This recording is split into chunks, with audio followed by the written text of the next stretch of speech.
Over the weekend, the White House released a framework for responsible immigration reform that will protect our people, put the interests of American workers first, and provide a permanent solution to DACA.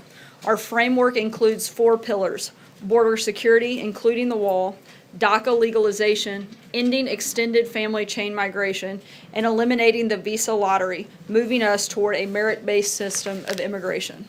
We look forward to working with Congress to pass and sign legislation that addresses each of these 4 pillars. Looking ahead to tomorrow, as you know, the President will deliver his first State of the Union address. The theme of the address is building a safe, strong, and proud America, which is exactly what the President has worked to do during his first year in office. I don't want to get ahead of what the President will say during his remarks, but it will obviously be must-watch TV. But I do want to make an announcement about one of the most important traditions, the guest who will be sitting in the First Lady's box. I'll name a few of those individuals and a little bit about them. First, Corey Adams. Corey's a skilled welder at Staub Manufacturing Solutions in Dayton, Ohio. Last year, Corey and his wife were able to become first-time homeowners, and they will invest their extra money from the Trump tax cuts into their 2 daughters' education savings. Elizabeth Alvarado, Robert Minkins, Evelyn Rodriguez, and Freddie Cuevas. These two couples are the parents of 2 beautiful young girls, Nisa and Kayla, who were brutally murdered by MS-13 gang members. Corporal Matthew Bradford. In 2007, Corporal Bradford stepped on an IED while deployed in Iraq. He was blinded by the blast and lost both of his legs. After multiple surgeries and therapy, he became the first blind double amputee to re-enlist in the Marines. John Bridgers. Mr. Bridgers founded the Cajun Navy in 2016, a nonprofit rescue and recovery organization that responded in 2016 to flooding in South Louisiana and in 2017 to Hurricane Harvey in Texas. He and his team have helped thousands of people across the South. David Dahlberg. Mr. Dahlberg is a fire technician who saved 62 children and staff members from a raging wildfire that encircled their camp in Southern California. Officer Ryan Holitz. Ryan serves as a police officer in Albuquerque, New Mexico. In his 6 years on the force, he has been shot twice and experienced several near-death encounters. Officer Holitz and his wife adopted a baby from parents who suffered from opioid addiction, breaking down walls between drug addicts and police officers to help save lives. Ashley Leppert. Mrs. Leppert rescued dozens of Americans during last year's devastating hurricane season. Agent C.J. Martinez. Agent Martinez is a special agent for ICE's Homeland Security Investigations Unit. His investigations have led to more than 100 arrests of MS-13 gang members who were prosecuted for crimes including homicide, assault, and narcotics and weapons trafficking. Staff Sergeant Justin Peck. Last year, Staff Sergeant Peck was part of a team clearing IEDs from territory previously controlled by ISIS. When one of his compatriots was struck by a blast, he rushed to their side, saving their life while risking his own. Preston Sharp. Mr. Sharp has organized the placement of more than 40,000 American flags and red carnations on soldiers' graves as part of his goal to honor veterans in all 50 states and to challenge others to join the Flag and Flower Challenge. Steve Staub and Cindy Keplinger. These siblings started Staub Manufacturing Solutions 20 years ago. Thanks to the Trump bump in the economy, they were able to grow to new heights in 2017, and thanks to the Trump tax cuts, they were able to give all of their employees larger Christmas bonuses.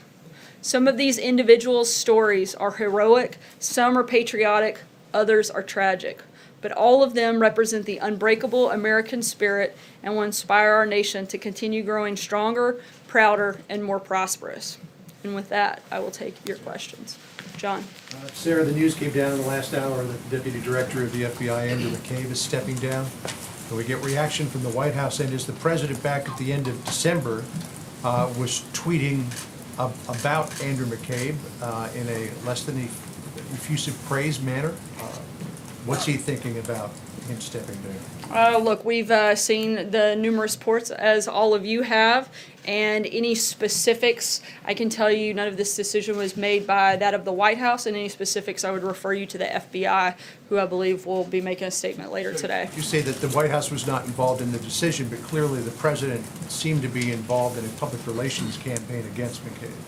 Oh, look, the president stands by his previous comments, but in terms of the situation today, as I just said, we've seen the reports just as all of you have. We don't have any specific comments, and I would refer you to the FBI for any specifics on the things that are taking place today. Jill? Sir, so when you say that you've seen the reports, does that mean that the president was not informed by anyone at the FBI that this was happening? Has he had any conversation of anything there? No, he hasn't.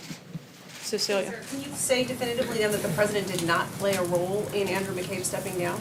Yes, I didn't say the president wasn't part of this decision-making process, and we would refer you to the FBI, where Christopher Wray serves as the director, which, as I said last week, and I'll repeat again today, the president has full confidence in him and has put the decisions at the FBI in his hands. And did the president at any time convey that he wanted to fire Robert Mueller to anyone on the staff here? Not that I'm aware of, actually. Thank you. So, and just to kind of finish this loop, so no one at the White House contacted the FBI about McCabe. No one has put any directives or even had any discussions about his tenure at the FBI. Did anyone at the White House?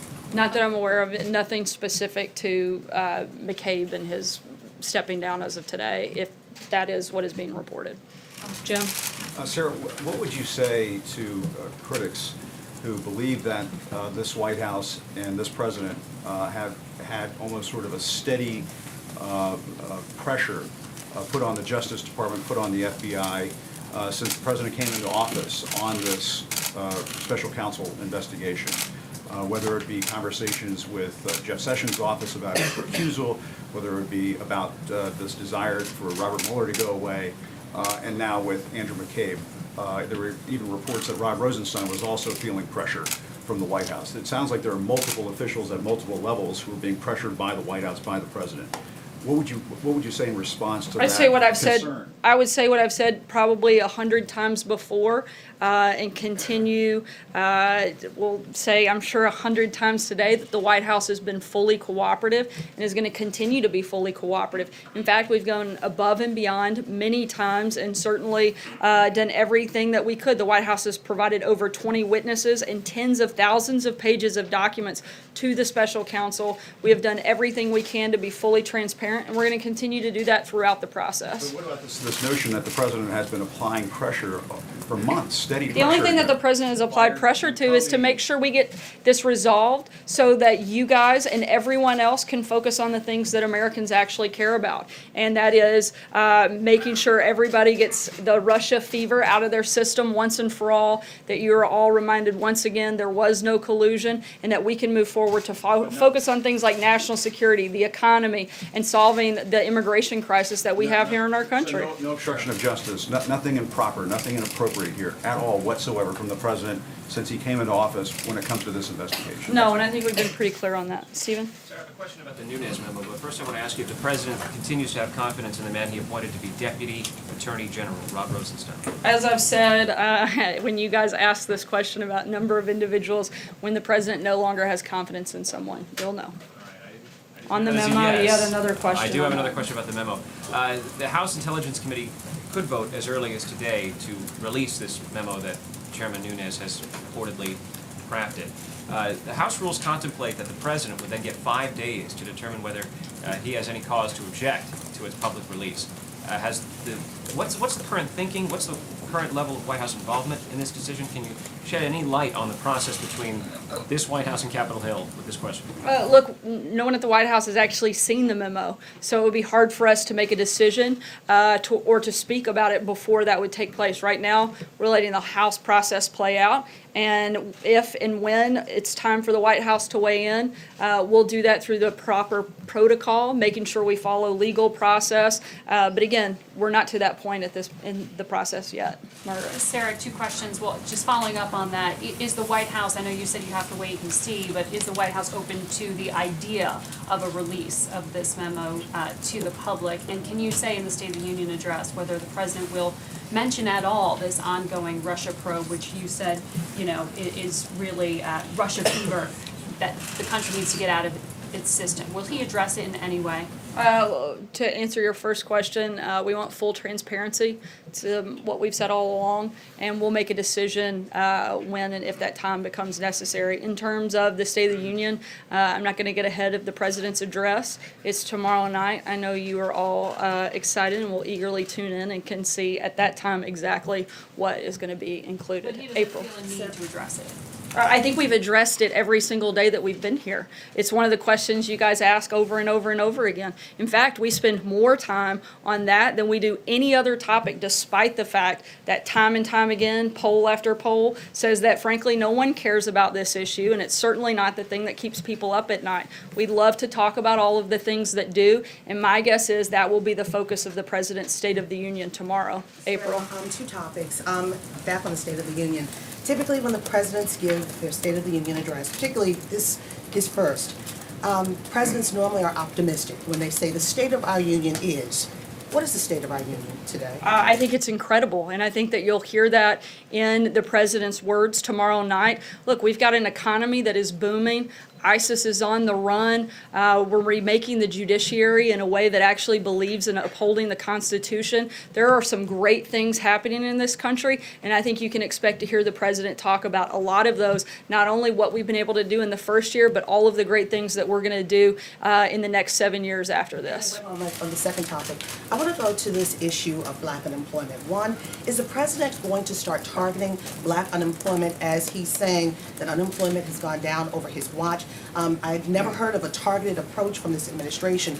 And is this administration aware that the black unemployment rate from December, 6.8%, the white unemployment rate is 3.7%, the Asian unemployment rate is 2.5%, and the Hispanic unemployment rate is 4.9%. The black unemployment rate continues to be higher, and it's actually 2 times that, more than 2 times that, of the white unemployment rate. So is that something that this administration is touting, or they're trying to fix, make an active effort to fix in 2018? Look, I think you can see from the steps that we've already taken that we're trying to fix unemployment for all Americans. That's the point that the president has made time and time again, is that he wants it to be better for everybody. And we've made significant progress in that, both through the number of regulations that have been cut to make this a more job-friendly market, a more job-friendly environment, and certainly adding to that the tax cuts and tax reform legislation that the president led on has been historic in what has happened and in the way that it has helped our economy and certainly helped create jobs across the country. Why did he take issue with Jay-Z then, when he was just talking in terms of black America? He took issue, has he seen my black, and he screamed with caps, all caps, has he seen my black unemployment number? Because they're better than they have been, and we're certainly making progress, and we want to continue to do that. Look, we want every day to be better than the day before. And again, certainly for black Americans, for Hispanic Americans, across the board, this is a president who wants life to be better for all Americans, and he's going to keep fighting and pushing for that. And I think you'll hear him talk about that again tomorrow night. John? Thank you, Sarah. The former Attorney General of the United States, Eric Holder, described Andrew McCabe as a dedicated public servant who has served this country well. Would you describe him in that same manner?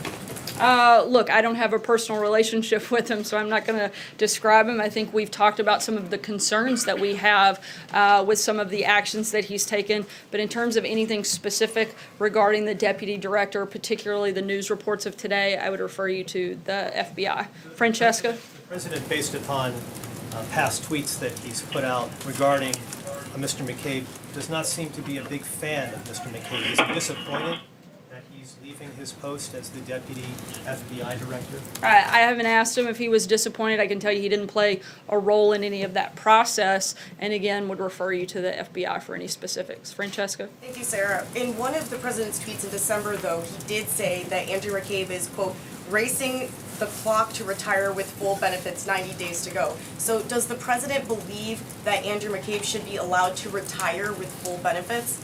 Again, I would refer you to the FBI for any specifics around the news of today of his stepping down. I have a question about the State of the Union. You mentioned who was going to be in the First Lady's box at the State of the Union.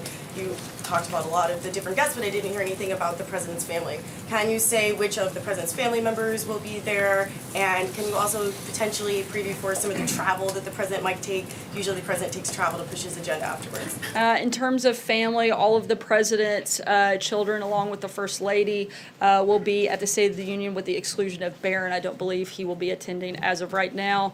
And in terms of travel, we will keep you posted on any scheduling announcements that we have over the week. Margaret? Thanks, Sarah.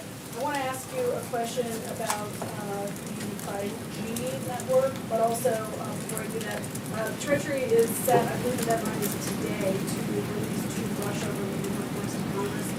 Can you tell us whether that's actually going to happen today, and whether the names on the oligarchs list will be public, and on the impact on sanctioning? Will portions of that be public also? We do expect the reports today, and I would refer you to the Department of Treasury for any specifics on that as that happens. So if that's something you guys can coordinate, that'd be really helpful. On 5G. We're coordinating, and I'm telling you that they're taking the lead, and for questions specific to it, you should reach out to the Department of Treasury in terms of timing. I'll let them know that you said they can tell us. On 5G, I know there's a lot of speculation about what might happen and whether there is a security case to make for one secure network, but some experts, including the Republican FCC chair, I guess, are a little concerned about the idea of one nationalized network. Can you bring us up to speed on whether that idea is dead or very much still alive, where that stands? Look, as we outlined in our national security strategy, I believe it was actually on page 19, a few people will be proud of me for memorizing that.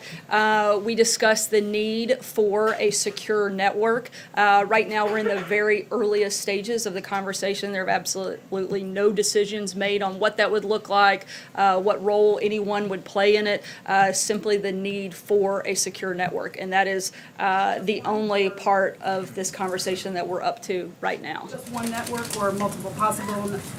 Look, there are a lot of things on the table. Again, these are the very earliest stages of the discussion period, and there's been absolutely no decision made other than the fact, the need for a secure network. Dave? Thanks, Sarah. Tomorrow night, will the president talk about an urban revitalization plan? As I said before, I'm not going to get into the details beyond what was already discussed last week on the State of the Union, but I do think it's something worth tuning into for all to see. I'll take one last question. Hunter? Thank you, Sarah. So the president has repeatedly touted black unemployment when faced with allegations of racism. Given those numbers, the low black unemployment, why do you think so many in the African American community are still so uncomfortable with the president? That's a question you would have to ask them, but we hope and pray and expect to spend every day working to build a greater relationship within that community. And as I said before, with all Americans, this is a president who wants to lead for everybody. He's not looking to lead for any one person, any one group, but he wants to be the president of the United States. And I think that if you look at the policies that he has enacted over the first year, you can see that he's doing exactly that. He's building an economy that helps every American. He's cutting regulations that help every American. He's helping put ISIS on the run, which helps on the safety and security of all Americans. He's helping secure the border. He's helping to put an end to loopholes in our failed immigration system. All of those things benefit all Americans. That's what this president is focused on, and that's what we've done in our first year, and that's what we look forward to doing in the next 7 years. Thanks, guys. That Steve, the money should be returned.